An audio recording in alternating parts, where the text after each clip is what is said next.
All right, add the billionaire investor Bill Ackman to those calling for TikTok to be banned outright in this country. Brendan Carr has been pursuing much the same, the SEC commissioner, joining us now. Commissioner, always great to have you.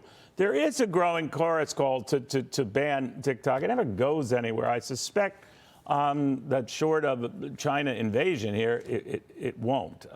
So what is stalling it, if that is the goal? Well, look, I think the Biden administration has been effectively sitting on its hands now for years. I mean, the evidence of TikTok's threat to America's national security is clear. Just recently, there was a Harvard-Harris poll that showed that the majority of young people in this country believe that Hamas was justified in their October 7th terrorist attack on Israel, an attack that resulted in just horrific acts of butchery. Why is that? Well, I think you can't separate the result of that poll from TikTok itself. TikTok is the means now where a large portion of young people are getting their news. It is a place where they are searching for news and information. And there are lots of reports showing right now that on TikTok, anti-Israel content is trending in some cases 4-to-1, in some cases 15-to-1. So I think we're seeing right now one of the two main pillars of TikTok's threats. One is surveillance, which we've seen, and now we're seeing the second component of it, which is foreign influence.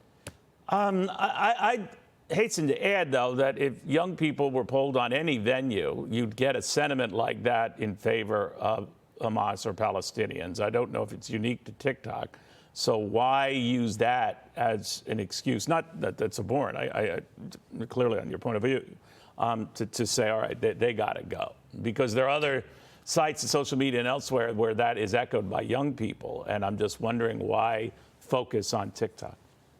Yeah, what we're seeing there with TikTok, though, matches a pattern of conduct. You know, before our most recent midterm election, you saw the CCP's propaganda arm using TikTok to target U.S. politicians for criticism. We saw a study that went into the Australia Senate that was looking at this that showed that the average TikTok user is far more likely to be exposed to pro-CCP content than other major social media platforms. There was just a disclosure in Europe that showed that TikTok ads have been served to millions of Europeans that are pro-CCP. In fact, again, from the pro-CCP state media. And we know there's lots and lots of studies as well that show censorship on TikTok that is around Tiananmen Square, Hong Kong protests, COVID. And so what we're seeing right now with this information warfare with Israel and Hamas, we've seen on TikTok before. And I can guarantee you this, there is a CCP official in Beijing right now that is looking at the results of this influence campaign on Hamas and Israel,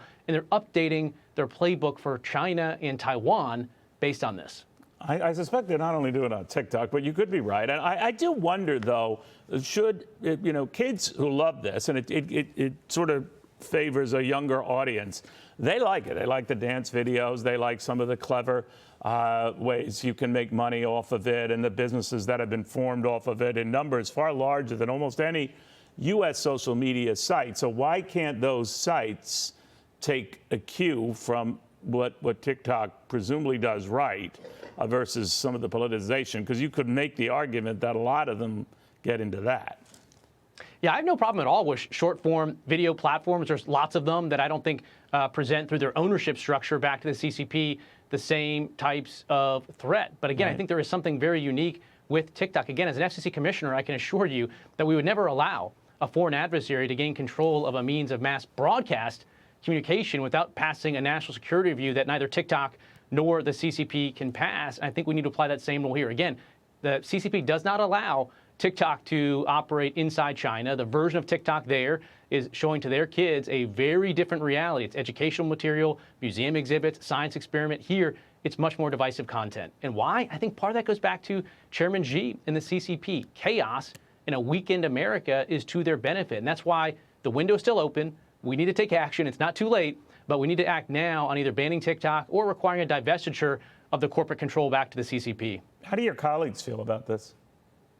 Look, I think this is gaining steam. Again, as you noted, there's increasing concern about this. I think Congress has been taking it up. There's been bipartisan agreement there. Things always take longer than they should in D.C. to get done, but the tide is moving in one direction here, and it's moving out on TikTok. Not as fast as I would like, but I think ultimately we are going to get to the right spot. But I think there's going to be need for some nudging from Congress, because plainly I think the Biden administration seems to me to be elevating short-term economic and political considerations above doing the right thing by TikTok, which is in America's long-term interest. You see the national security officials in the administration have spoken out and sounded the alarm. We just need to get the administration itself to take the final action here. Got it. Commissioner, great having you on again. Brendan Carr on all of that.